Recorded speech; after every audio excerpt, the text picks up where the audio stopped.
ఆంధ్రప్రదేశ్లో కూటమి ప్రభుత్వం విజయం సాధించబోతుంది అని మొట్టమొదటిగా చెప్పింది కేకే సర్వే. కాబట్టి ఈ కేకే సర్వే అనేది అప్పటి వరకు ఎవరికి తెలియకపోయినా కానీ ఒకేసారిగా ఏంటి అసలు ఎవరు ఊహించని రీతిగా ఇన్నేసి స్థానాలు వస్తాయి అని డంకాపదంగా చెప్పినప్పటికీ అందరూ కేకే సర్వే వైపు చూశారు. నిజంగానే కేకే సర్వే చెప్పినట్టే ఇంచుమించుగా అన్ని స్థానాలు కూటమి ప్రభుత్వం గెలుచుకోవడం జరిగింది. కాబట్టి కూటమి ప్రభుత్వం గెలుపులో కేకే సర్వే ఒక భాగం అని చెప్పాలి.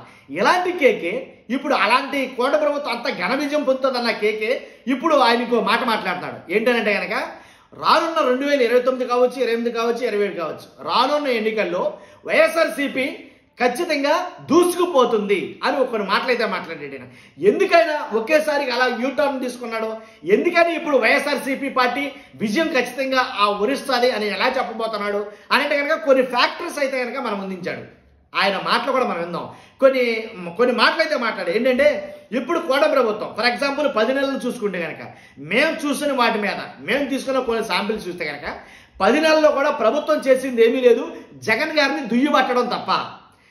ఉదాహరణకి ఏదైతే విజయవాడ వరదలు వచ్చాయో ఆ వరదల్లో ప్రభుత్వం ఫెయిల్ అయ్యింది, కావలసినట్టుగా ప్రజలకి సహాయ కార్యక్రమాలు అందించడంలో విఫలమయ్యింది. కాబట్టి తెలిసి చేసిన అతిపెద్ద తప్పది అని ఒకటి. తర్వాత ఏదైతే సనాతన ధర్మం ఏదైతే తిరుమల లడ్డు ఉందో ఈ లడ్డు వల్ల మొత్తం అప్రతిష్ట పాలైంది ఆంధ్రప్రదేశ్. అలాగే ఇలాంటి విషయాలన్నీ కూడా ప్రజలు నిశ్చితంగా పరిశీలిస్తున్నారో ఏదైతే ఏ టాపిక్ చూసినా సరే వరదలు వచ్చినా ముంపు వచ్చినా లేకపోతే తిరుమల లడ్డు అయినా ఏదైనా కానీ ఏదైతే ఇప్పుడు జగన్మోహన్ రెడ్డి గారు ఉన్నారో అన్నీ ఆయన మీద గెంటేయడానికి చూస్తున్నారు. కాబట్టి ఇదంతా ప్రజలు గమనిస్తున్నారు. వచ్చిన సమస్యని ప్రాబ్లంని సాల్వ్ చేసే దిశగా కూటమి ప్రభుత్వం చేయటం లేదు. కాబట్టి ఖచ్చితంగా ఏం చేస్తున్నారంటే కనుక జగన్ గారి గురించే ఏది చేసినా జగన్ గారు జగన్ గారు జగన్ గారు అన్నారు. కాబట్టి అలా అనటం వల్ల లేనిపోయింది అనవసరంగా ప్రజలందరూ చూస్తారో అంటే ఏమీ చేయలేక జగన్ గారి మీద నెడుతున్నట్టున్నారు అనేది కనుక ఆయన మాట్లాడటం జరిగింది కేకే గారు. కాబట్టి ఈ రకంగా మాట్లాడుతూ ఉంటే ఒక్కసారి ఏందో ఆయన ఏమన్నాడు. కొంచెం సర్వే అయితే చేయలేదు. నా అబ్జర్వేషన్ చెప్తాను. మీకు ఎనీ ఇష్యూ టెక్నికల్ ఒకసారి ఆయన ఓడిపోయారు, వైఎస్ఆర్సీపీ ఓడిపోయింది. దాంట్లో క్లియర్ కట్ కదా. మీరు టూ మచ్ కాన్సన్ట్రేషన్ వైఎస్ఆర్సీపీ చేసి మాకు ఆల్టర్నేటివ్ తనే అని ఇండైరెక్ట్ గా చెప్తున్నారు. వ్యాలిడ్ పాయింట్ ఇది. ఓడిపోయింది వైఎస్ఆర్సీపీ, ఓడిపోయిన వైఎస్ఆర్సీపీ ప్రభుత్వాన్ని అక్కడితో వదిలేయకుండా ప్రతి చిన్న విషయానికి ఏది జరిగినాయి చీమ చిట్టుక్కుమన్నా సరే వైఎస్ఆర్సీపీ చేసింది. అసలు ఏం జరిగినా సరే గాలి వీచిందంటే వైఎస్ఆర్సీపీ, గాలి వీయలేదంటే వైఎస్ఆర్సీపీ, అప్పు చేసిందంటే వైఎస్ఆర్సీపీ, అప్పు తెచ్చిందంటే వైఎస్ఆర్సీపీ, కరెంటు పెరిగిందంటే వైఎస్ఆర్సీపీ, కరెంటు ఛార్జీలు తగ్గించిందంటే వైఎస్ఆర్సీపీ. ప్రతి దాని మీద వైఎస్ఆర్సీపీ ఒక నెపాన్ని నెట్టేస్తున్నారు. ఇది ప్రజలు గమనిస్తున్నారు అని చెప్తున్నాడు ఆయన. ఈ పని చేసుకుంటా పోండి. ఇప్పుడు మీకు మీ ఛానల్ ఉంది, ప్రతిసారి మీ ఛానల్ ఇంకో ఛానల్ తిరుగుతున్నారంటే you are elevating that channel కదా. అంతే కదా, తెలియకుండా మీరు ఎలివేట్ చేస్తున్నారు. మీరు మీ పని ఏంటంటే టెక్నికల్ గా ఒక ఇష్యూ జరిగింది, ఇష్యూ కావచ్చు ఇంకో ఇష్యూ కావచ్చు, దీనికి కోర్ సోర్స్ ఎవరు, ఎక్కడి నుంచి వచ్చింది, ఆ లారీయో ట్రాక్టరో లేదా బండి వెళ్ళింది, ఎవరు సోర్స్, ఆ నలుగురు పట్టుకోండి, ఆ నలుగురిని అరెస్ట్ చేయండి, ఎక్కడి నుంచి వచ్చింది, ఈ గవర్నమెంట్ వచ్చిన ఈ గవర్నమెంట్ ఒప్పుకోండి. మేము వచ్చినా కనిపెట్టలేకపోయాం, లేదా వచ్చిన 2 months కూడా జరిగింది అంటే ఆ కోర్ ఇష్యూ బేస్డ్ మాట్లాడకుండా ఎప్పుడైతే పొలిటికల్ ఎలిగేషన్స్ చేస్తారో ఇష్యూ డైవర్ట్ అయిపోతుంది. ఎప్పుడు చూసినా సరే పొలిటికల్ ఎలిగేషన్సే చేస్తారో దానివల్ల ఇష్యూ డైవర్ట్ అవుతుంది. ఆ ఇష్యూ సాల్వ్ చేసే దిశగా అయితే కనుక ఏది చేయటంలా ఆ ఇష్యూని డైవర్ట్ చేయడం ద్వారా అంటే ఏదో ఒక నెపాన్ని చూపించి డైవర్ట్ చేస్తారు తప్ప ప్రాబ్లం సాల్వ్ అవ్వట్లేదు. కాబట్టి అందువల్ల ఎక్కువగా ఎలివేట్ చేస్తున్నారు వైఎస్ఆర్సీపీ వైఎస్ఆర్సీపీ వైఎస్ఆర్సీపీ అని ఎవరు అడగకుండానే మీరే చెప్తారని చెప్తారు ఆయన.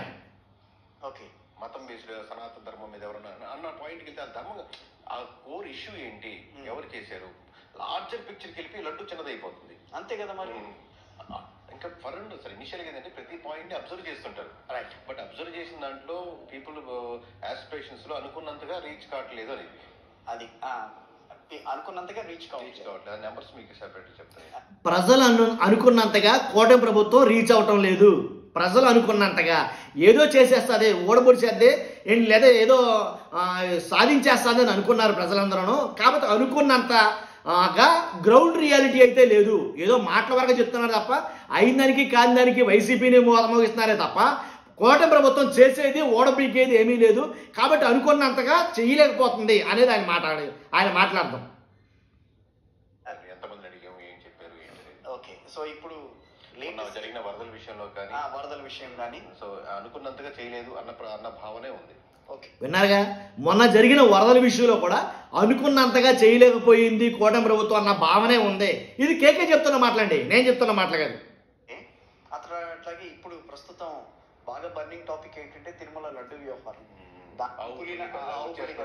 అసలు ఇది కూడా ఒకటి అనుకుంటారు కానీ అసలు కోరు అంటే ఈ 9 ఇష్యూలు ఏం బయటపడింది? 9వ ఇష్యూ జరిగింది, 9 మందిని అరెస్ట్ చేశారా? అప్పుడు 10వ ఇష్యూ డైల్యూట్ అయిపోద్ది, ఇంకా తర్వాత వర్కౌట్ అవ్వదు ఇట్లాంటి.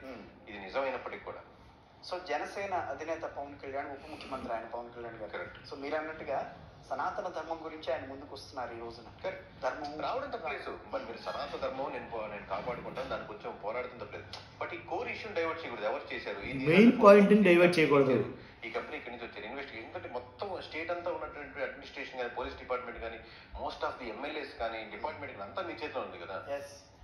ఇప్పుడు ఒక దగ్గర రేప్ జరిగితే మనం దాన్ని త్వరితగతిన ఇమ్మీడియట్ గా మొత్తం అలర్ట్ చేస్తాం కదా. సో ఇంత భావజాలం, ఇంత భావాలు దాన్ని ఎఫెక్ట్ చేస్తాం, అంతే సీరియస్ ఇష్యూస్. గవర్నమెంట్ వచ్చి కూడా 100 రోజులైంది. వాటి మీద ఏమైనా సర్వే చేశారా సార్? అంటే ఇప్పుడు ఏపీ, తెలంగాణ కూడా ప్యారల్ గా శాంపుల్స్ కొన్ని పాయింట్స్ మీద, ఇప్పుడు హైడ్రా మీద, లేకపోతే ఏపీ మొన్న ఆఫ్ నో అయితే హైడ్రా మీద కూడా ప్రజలు పాజిటివ్ గా కొంచెం బీఆర్ఎస్ మీద, ఎందుకంటే బీఆర్ఎస్ బీజేపీతో మెర్జ్ అయిపోద్ది, బీజేపీతో కలిసిపోద్ది అనేది ఒక. మీకు తెలంగాణకు రండి, ఒక ప్రాంతీయ పార్టీ చెప్పండి, అదే దాని బీఆర్ఎస్ నిలబడాలి. రేపు పొద్దున దాన్ని సపోర్ట్ చేస్తే కాంగ్రెస్ వెళ్ళవచ్చు, అది సపోర్ట్ చేస్తే పీపుల్ బిలీవ్ దట్ బీఆర్ఎస్ ఇంకా స్టిల్ గ్రౌండ్ అంటున్నారు కదా. పీపుల్ అయితే ఇంకా బీఆర్ఎస్ మీద నమ్మకం ఉంది.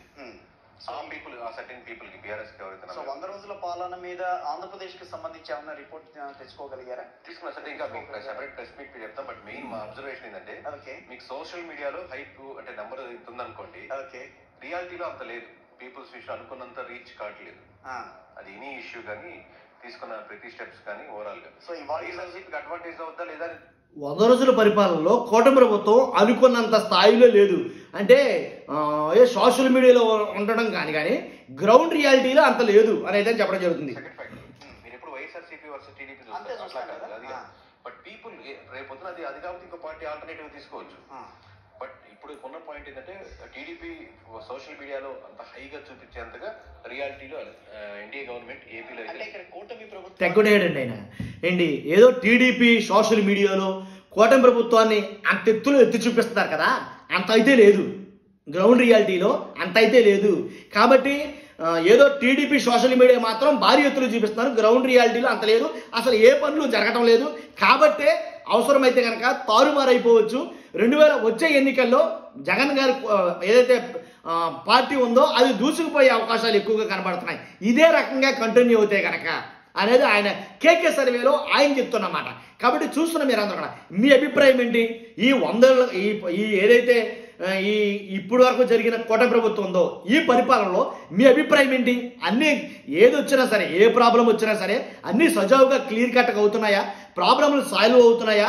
లేకపోతే వైసీపీ మీద గెడుతున్నారా? వైసీపీ మీదకి పోతుందా? ఏ ప్రాబ్లం వచ్చినా వైసీపీదే తప్ప అన్నారా? లేదా ప్రాబ్లం సాల్వ్ చేసే దిశగా ఏమైనా కూటమి ప్రభుత్వం అడుగులేస్తుందా అనేది మీ అభిప్రాయం ఖచ్చితంగా తెలియజేయండి. మర్చిపోతే ఫస్ట్ లైక్ చేయండి. లైక్ చేస్తే నాకు మోటివేషన్గా ఉంటుంది, ఎక్కువ మందికి ఇన్ఫర్మేషన్ జరుగుతుంది. అంతేకాదు మీ అమూల్యమైన అభిప్రాయాన్ని కామెంట్ రూపంలో తెలియజేయండి. సదా దాన్ని నేను గౌరవిస్తాను. కొత్తగా మన ఛానల్ ఎవరు చూస్తారుగా పక్కాగా సబ్స్క్రైబ్ చేయండి. Thank you very much.